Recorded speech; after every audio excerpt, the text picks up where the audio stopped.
Good afternoon my dear student. हम social science में हमारा रिवीजन चल रहा था लेसन नंबर 3 का। अब हमारा उसमें पॉइंट है contribution of industry in the national economy, उद्योग का राष्ट्रीय अर्थव्यवस्था में योगदान।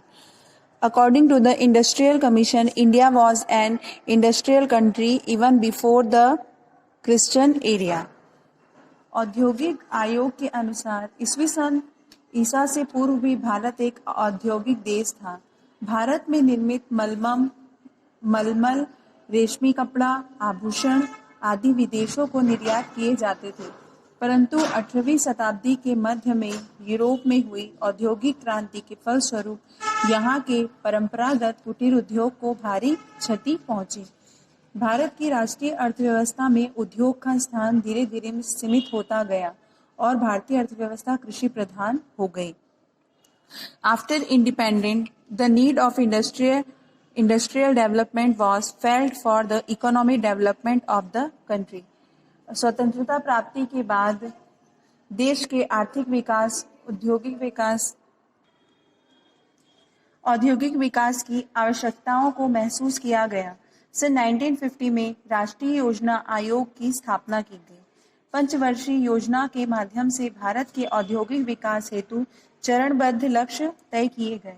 राष्ट्रीय अर्थव्यवस्था में उद्योग के बढ़ते योगदान को निम्नलिखित उद्देश्यों से उसकी पूर्ति की जाती है।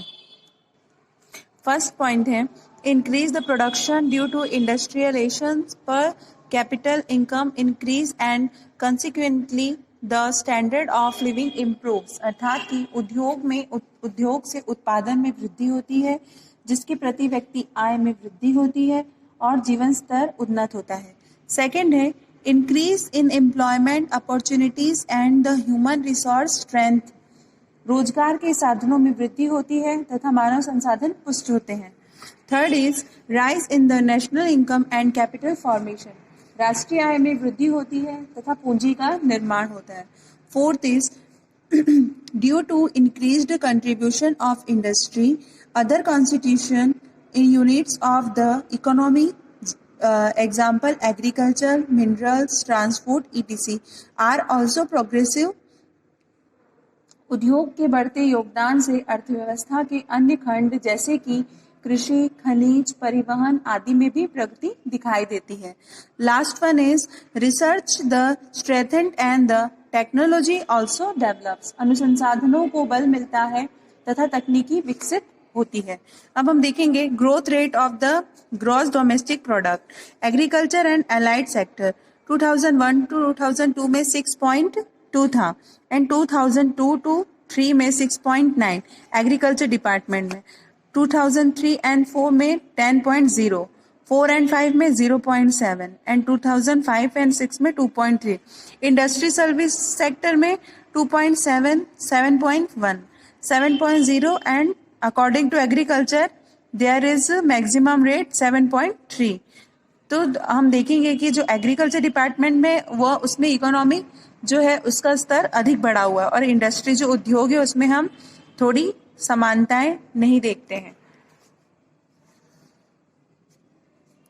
From the above table, it is the evident that there is continuity in the industrial growth, which is indicative of growing importance of industrial in the Indian economy. हमने देखा कि भारतीय अर्थव्यवस्था में औद्योगिक उत्पादक वृद्धि में निरंतरता है, जो कि उद्योगों के अर्थव्यवस्था में बढ़ते महत्व का परिचायक है। अब हम देखेंगे इंडस्ट्रियल पॉल्यूशन, जो हमारी जो कंपनियां अलग अलग स्थापित होती हैं या उद्योगों के लिए जो बड़ी बड़ी मशीनें, फैक्ट्रीज जो हम उसे बनाते हैं, तो उससे काफी पॉल्यूशन भी होता है, जैसे कि इंडस्ट्रियल पॉल्यूशन, औद्योगिक प्रदूषण। Occurrence of any undescribable change in air, water or land due to a physical, chemical or biological reason which adversely affect the health, safety and welfare of all living beings is called pollution. Pollution अर्थात वायु, जल और भूमि में किसी भौतिक, रासायनिक अथवा जैविक अनचाहे परिवर्तन से जिसमें प्राणी मात्र का स्वास्थ्य, सुरक्षा और कल्याण को प्रभावी तौर से हानि पहुंचाता हो, उसे प्रदूषण कहते हैं। यहाँ हम जो पॉल्यूशन की इजी डेफिनेशन टिक कर लेंगे। पॉल्यूशन अर्थात occurrence of any undescribable change in water और land due to physical, chemical और biological reason which adversely affect the health, safety and welfare of all living being is called pollution। अर्थात कि जो भी मानव जीवन को प्रभावित करता है उसे हम प्रदूषण कहते हैं। मनुष्य ने अपनी मौलिक आवश्यकताओं की पूर्ति के लिए औद्योगिक कारखानों की स्थापना की। औद्योगिक प्रगति ने अर्थव्यवस्था को विकसित व उन्नत बनाने में जहां अपना महत्वपूर्ण सहयोग दिया, वहीं दूसरी ओर पर्यावरण संबंधी ऐसी कठिनाइयों को जन्म दिया जो आज विकराल रूप से समक्ष हमारे खड़ी हैं। अब हम types of pollution, air pollution, water pollution, land pollution है, नॉइज पॉल्यूशन, ये आपके 5 नंबर के क्वेश्चन में आ सकता है। What is a pollution and write the types of pollution. तो आप पहले पॉल्यूशन की डेफिनेशन लिखिए, then types of pollution, air pollution, water pollution, land pollution and noise pollution. So now we see, first pollution is air pollution. The poisons, gases and smoke emitted by the industrial plants are main cause of air pollution. वायु, जल और कारखानों से निकलने वाले हानिकारक gas से व धुआं वायु प्रदूषण का मुख्य कारण है। विभिन्न उद्योगों से होने वाले प्रदूषण की मात्रा एवं प्रकृति, उद्योग के प्रकार, प्रयुक्त होने वाले कच्चे माल एवं निर्माण आदि पर निर्भर करती है। इस दृष्टि से कपड़ा उद्योग, रासायनिक उद्योग, धातु उद्योग, तेल शोधक एवं चीनी उद्योग आदि प्रदूषण फैलाता है। इन उद्योगों से वायुमंडल में carbon dioxide, carbon monoxide, sulphur dioxide, धूल आदि हानिकारक व विषैल तत्व मिल जाते हैं जो कि वायु को प्रदूषित कर देते हैं। अब second types of pollution is water pollution. Water is a necessary for life. जो पानी है वह हमें जीवन का आधार है। जल में अवांछित तत्वों का मिश्रण जल को प्रदूषित करता है। औद्योगिक उत्पादन हेतु कारखानों में जल का उपयोग किया जाता है। औद्योगिक प्रक्रिया के दौरान जल में अनेक हानिकारक पदार्थ, अम्ल, रसायन तथा गैसें घुल जाती हैं। उद्योगों से निकला हुआ यह जल जलाशयों अथवा नदियों में जाकर मिलता है। इस जल का उपयोग या संपर्क प्राणियों और वनस्पतियों के लिए घातक होता है। औद्योगिक अवशिष्टों के सागरों व महासागरों में डालने से समुद्री जल भी प्रदूषित हो जाता है। सेकेंड इज लैंड पॉल्यूशन, जो भूमि प्रदूषित है वह। The supply of land is limited. भूमि एक सीमित संसाधन है। Misuse of this resource can have serious effect.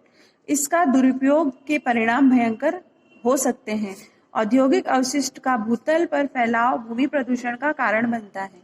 इस प्रकार के अवशिष्ट में अनेक ऐसे पदार्थ होते हैं जो प्राकृतिक रूप से घटित नहीं होते तथा इनकी प्रकृति में पुनः चक्रीकरण नहीं होता, जिससे भूमि की गुणवत्ता में कमी आती है और जो हमारी जो भूमि होती है वह लैंड होती है वो पॉल्यूटेड हो जाती है। Land pollution is also called soil pollution. भूमि प्रदूषण को मृदा प्रदूषण भी कहते हैं। Our last is sound pollution.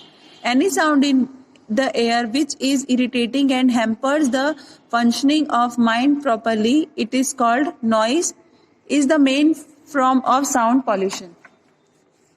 वातावरण में ऐसी कोई भी ध्वनि जो कि कानों को प्रिय न लगे, मानसिक क्रियाओं में बाधा डाले, अर्थात शोर ही ध्वनि प्रदूषण का मुख्य रूप है।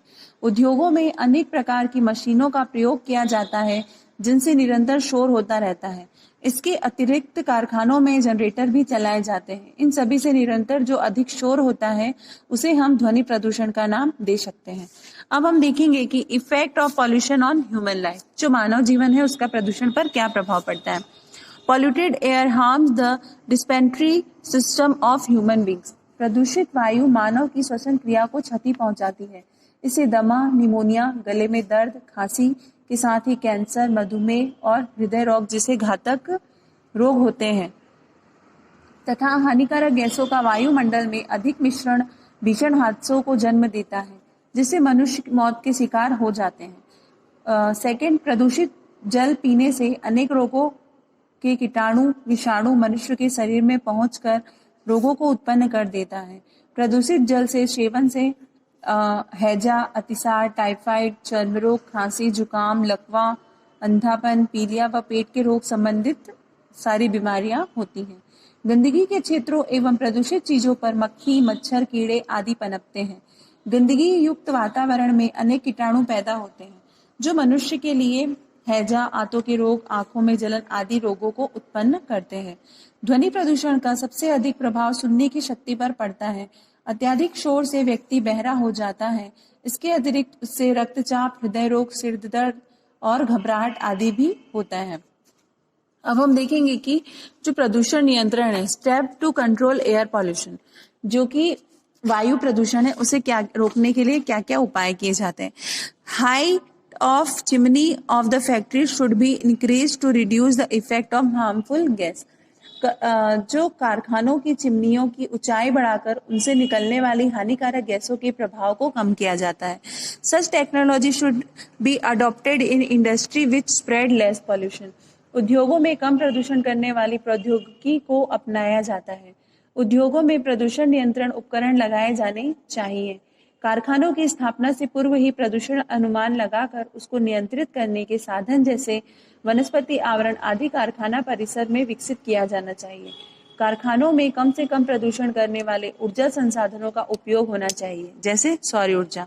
Step to control water pollution, जो जल प्रदूषित है उसे रोकने के क्या क्या स्टेप किए गए। उद्योगों में प्रयोग किए गए जल को जलाशय व नदियों में सीधे विसर्जित नहीं करना चाहिए, बल्कि इस जल का उपचार कर उसे सिंचाई के उपयोग में लाना चाहिए। उद्योगों में प्रयोग किए गए जल के उपचार की व्यवस्था कारखाने की स्थापना के साथ ही कर देनी चाहिए। सड़क के किनारे तथा कारखानों के निकट खाली स्थानों पर वृक्ष लगाए जाने चाहिए। उद्योग संचालकों को जल प्रदूषण नियंत्रण परामर्श नियमित दिए जाने तथा उद्योगों से विसर्जित जल को प्रशासनिक निगरानी में रखना चाहिए। Now step to control land pollution, जो भूमि प्रदूषण है उसे रोकने के क्या क्या उपाय हैं। अवशिष्टों को आधुनिक तकनीकी से जलाकर उससे उत्पन्न ताप को ऊर्जा के रूप में प्रयोग किया जा सकता है। अवशिष्ट से कंपोस्ट खाद बनाकर उसे उपयोगी बनाया जा सकता है। औद्योगिक संस्थानों को अपने अवशिष्ट पदार्थों के बिना उपचार किए विसर्जित करने से रोका जाना चाहिए। Now step to control noise pollution, ध्वनि प्रदूषण को रोकने के उपाय। कारखानों को शहर से दूर स्थापित करना चाहिए।